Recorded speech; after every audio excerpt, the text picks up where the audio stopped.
University workers in Argentina went on strike for 48 hours to demand salary improvements and denounce a lack of response from the government of Javier Milei. The United Nations High Commissioner for Human Rights denounced growing violence and death toll in the West Bank since October 7th. And in Syria, Hezbollah Secretary General Syed Hassan Nasrallah met on Tuesday with Iran's acting foreign minister Ali Bagheri Khani to discuss the situation in Gaza and Lebanon.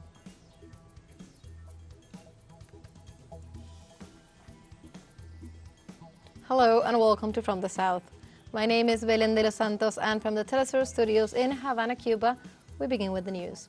In Argentina, university workers paralyzed their activities for 48 hours to demand salary improvements and denounce a lack of response from the government of Javier Milei. The university teachers adopted the measure after failed negotiations with the executive, in which the government did not formulate concrete proposals to respond to a salary loss that keeps more than half of these workers below the poverty line. In view of the situation, the education workers reminded the executive of its responsibility to offer a proposal that allows teachers and non-teachers to fulfill their work. In this context, the workers underscored that a quality public university is not possible without decent salaries.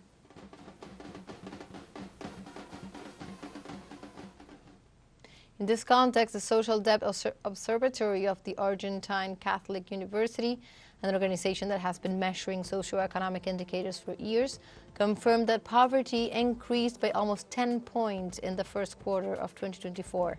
The study found that for this period of Milei's government, poverty increased from 44.7% in the third quarter of last year to 55.5%.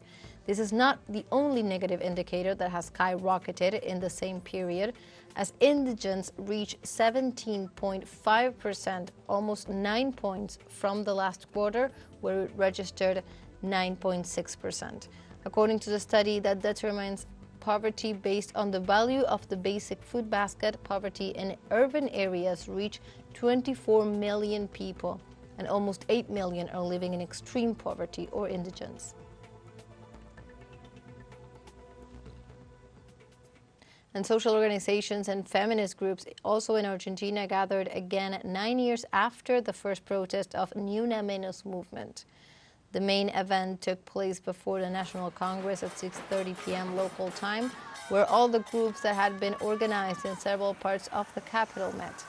The women activists accused Javier Milei's administration of violating their rights and cutting funds that sought to mitigate gender violence, while every 35 hours a woman dies in Argentina as a victim of this violence.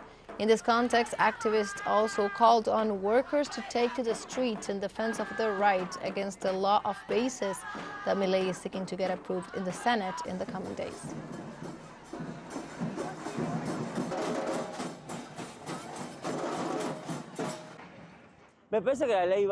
I believe that in the basis law we must guarantee the rights of all, women and workers. I think that we have to take to the streets, that we have to go out and spread the word, no matter what day it is. Because it's about our rights. If there's one thing we've learned as a movement, it's that we have to take to the streets. In other news, the Foreign Affairs Minister of Venezuela, Iván Gil, announced through a post on his social account X his arrival to the People's Republic of China. The representative stated that the visit has the goal of following up on the work initiated by President Nicolás Maduro in the consolidation of the strategic alliance between Beijing and Caracas. Gil also informed that the delegation will be meeting a wide range of evaluations and follow-up of the agreements that pursue the prosperity of both nations.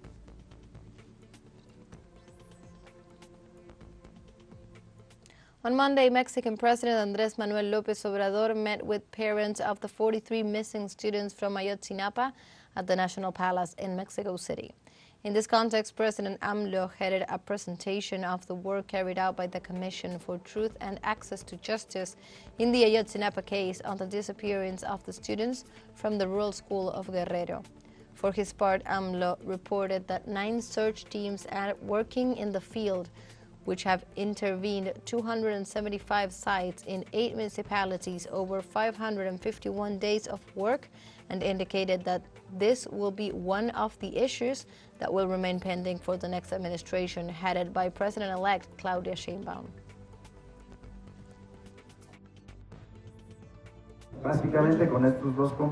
Basically, with these two commitments from the meeting on July 3rd, and he can build up this bridge so that the next government, the next administration can take up the case. But in terms of substance, we see no progress in the investigation. We are leaving without progress. And we stay in Mexico as President AMLO on Tuesday referred to the healthcare achievements accomplished under his administration. Tenemos el propósito ya ustedes. We intend, as you already know, to inform people to significantly improve our country's public health system, to make it the best public health system in the world. That was the commitment. That is the challenge. And we are already making a lot of progress. We believe that by September we will be able to raise white flags in 24 states that have accepted the federalization of the health system. In other news, U.S. government officials assured that President Joe Biden is expected to sign on Tuesday an executive order to close the border with Mexico and reduce the number of people who can apply for asylum in the United States. The initiative will allow the U.S. authorities to close the borders with Mexico if the daily average of migrant encounters reaches 2,500 at the official port of entry. In this sense, the order will allow block the entry of any migrant without giving them the opportunity to present an asylum case alleging that it is considered harmful to the country's interests. In the meantime, experts estimate the measure shows Biden is taking action ahead of November elections and after most Republicans and some Democrats in the Senate rejected a border security bill on February.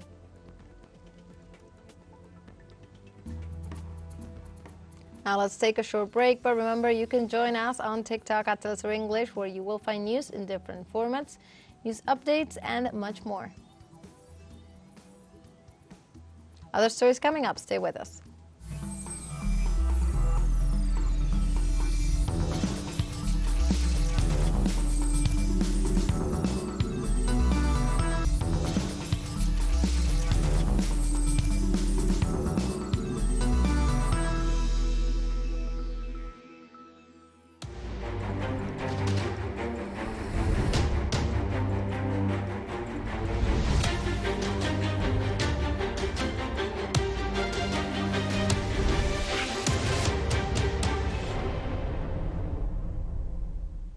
Welcome back to From the South.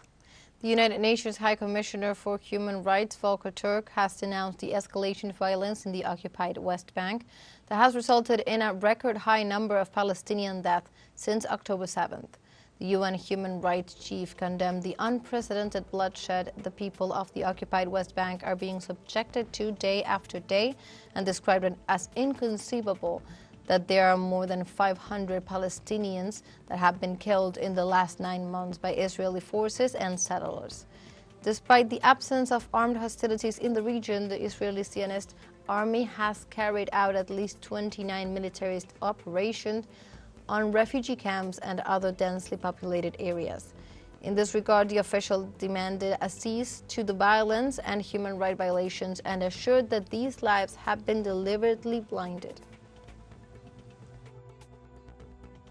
Any initiative that leads to a ceasefire, that leads to an ending of what's happening now is of course welcome. We can only hope that that is achieved because the humanitarian situation bears words. We don't even know how to describe it anymore. It is beyond precarious. It is beyond catastrophic. Also in Palestine, 7 civilians were killed following 2 Israeli attacks in the towns of Rafah in the Gaza Strip, while more than 1 million have been forcibly displaced. According to local media, 2 separate Israeli fighter jets carried out 2 attacks against the populated region of Kirbet al-Adas in the north of Rafah and Saudi neighborhood in the west. During the last 24 hours, Israeli forces have reportedly committed 4 massacres against families in the Gaza Strip, killing 40 Palestinians and injuring 115.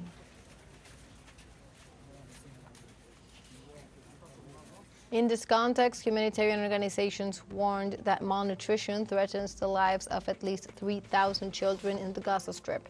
The United Nations Children's Fund reported that the escalation of Israeli hostilities in Gaza has had a catastrophic toll on children and families. Expanding on the statement, UNICEF informed that thousands of children under the age of 5 suffer from malnutrition, as many of them have nothing to eat even for a full day. In view of the situation, the government of Gaza stressed that children need a radical and immediate response to all the crises to which they have been systematically exposed, the most pressing one of them being the lack of food and medical care. We stay in Palestine as the Information Office of the Gazan authorities revealed that the Israeli occupation forces have dropped a total of 78,000 tons of bombs on Gaza Strip since the onset of their aggression in October 2023. According to the briefing released on Monday, 240 days after the beginning of the aggression, the attacks have reportedly caused $33 billion worth of economic damage in the Gaza Strip. The report also informed that 1,095,000 Gazans suffered from infectious diseases as a result of experiencing constant displacement and poor living conditions.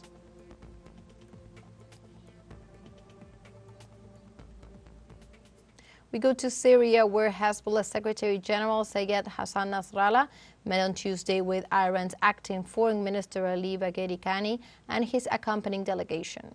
During a meeting held in Damascus, the officials reviewed the latest political and security development in the region, particularly regarding Gaza and Lebanon, and discussed proposed solutions and potential scenarios for the evolving situation.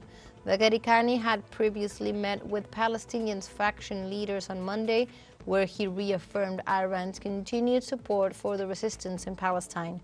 In this regard, the diplomat assured the Palestinian cause remains a priority for Iran's Ministry of Foreign Affairs. And we stay in Syria, where at least 17 people were killed by Israeli forces in an attack on Sunday night in the city of Aleppo. The Syrian Ministry of Defense reported that the attack by the Tel Aviv regime took place from Tanef, an area occupied by Washington support troops, in the direction of several positions and facilities in Damascus. The Syrian authorities also indicated that the bombardment generated several material losses in the territory.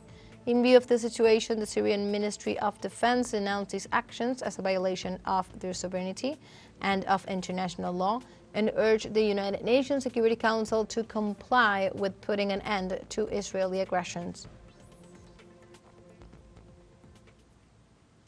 In other news, the Parliament of Georgia enacted the law on transparency of foreign influence, which seeks to curb Western interference.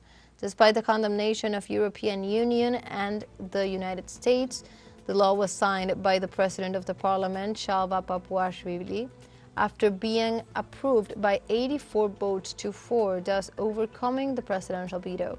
The law obliges all non-governmental organizations and media outlets that receive more than 20% of their income from other countries to register with the Georgia Ministry of Justice.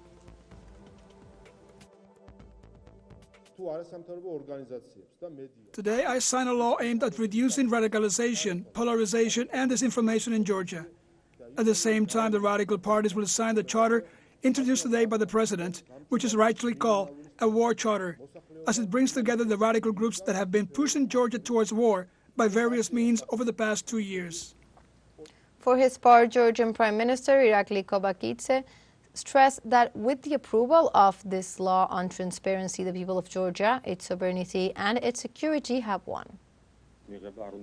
We should not consider the approval of the law on transparency as a victory for the government, nor as a defeat for the opponents of the law. Neither should we consider the approval of the law as a defeat for our international partners, as they often try to present it. With the approval of the law on transparency, only Georgia, its sovereignty, and its security have won. We have a final short break coming up, but before, we invite you to join our WhatsApp community for our English-speaking audience. You can scan the QR code on screen to join directly and also share the link to reach more people. Constant news coverage of Latin America and the Caribbean, as well as the rest of the world. Stay connected and informed with teleSUR. Final short break, don't go away.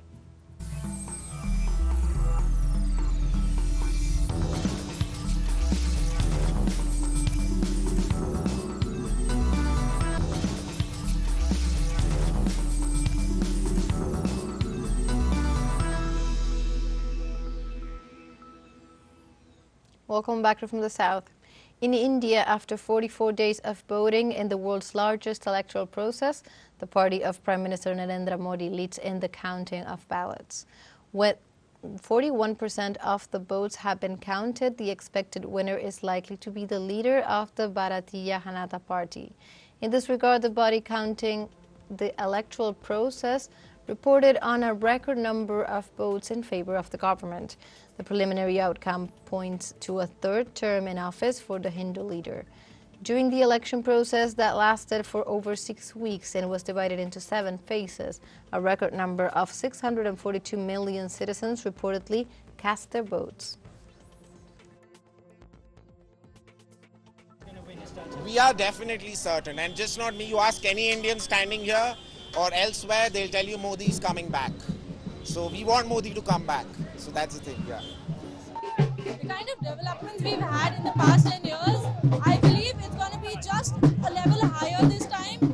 It could be his last tenure, so that is why we believe that this time it's going to be the most of it. And tensions on the Korean peninsula are on the rise as South Korean President Yoon Suk-yeol fully suspended the 2018 military agreement with the Democratic People's Republic of Korea. On a working level meeting held in Seoul on Monday, the country's National Security Council decided the suspension of the pact signed after a brief dialogue with Pyongyang in 2018. As a result, on Tuesday, the head of state, Yoon Suk-yeol, endorsed the motion to call off the agreement. Tensions have increased in the region after South Korean authorities accused the Democratic People's Republic of Korea of meddling with their navigation systems around the islands of the Yellow Sea.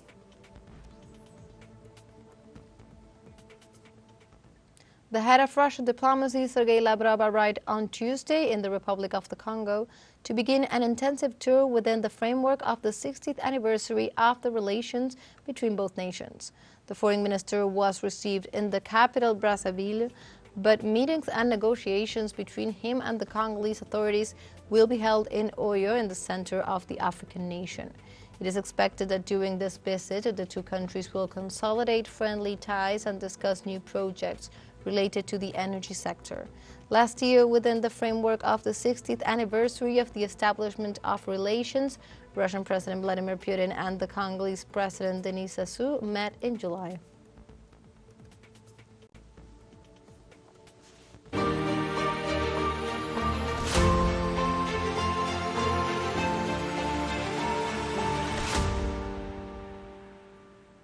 On Tuesday, the Ukrainian government informed that Western weapons have already been used against Russian territory.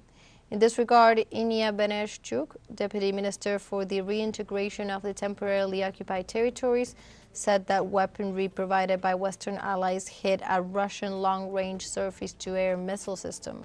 Beneshchuk explained that the attack was carried out only hours after she had been granted permission from Western partners to proceed. In this scenario, the Kremlin government has repeatedly denounced NATO's support for Kiev's use of these weapons, with Moscow authorities warning about the consequences of involving third countries in the conflict. And the Russian government announced that the presence of foreign servicemen in Ukrainian sabotage groups proves the involvement of the West in terrorist activities against Moscow. The head of the Russian delegation to the negotiations on military security and arms control in Vienna, Konstantin Gavrilov, assured that from the 92 foreign sabotage groups operating in Ukraine, 14 of them are from the United States, who are allegedly staying in the territory as mercenaries and instructors. Gavrilov denounced that these groups are actually engaged in planning operations against Russia and condemned the decision of several countries allied to Kiev of allowing the use of their airspace to attack Russian territory. For context, the Russian Defense Ministry estimates that at least 13,387 foreign mercenaries have arrived in Ukraine since the end of February 2022. And in Ethiopia, the Tigray region is slowly emerging from the shadow of an armed conflict between the Ethiopian government and the Tigray People Liberation Front that has left over 500,000 dead. In Mekelle, the capital of the Tigray region, roads are being rebuilt, building construction has resumed and shops and cafes are bustling again, after a peace agreement ended one of the worst armed conflicts in recent years. The progress we are witnessing is very encouraging. After the war, returning to peace and development brings me joy. This in itself is a significant change. Although Tigray, Ethiopia's northernmost region, remains in the grip of a humanitarian crisis, the capital, Mekelle, is slowly returning to normalcy 19 months after the end of hostilities.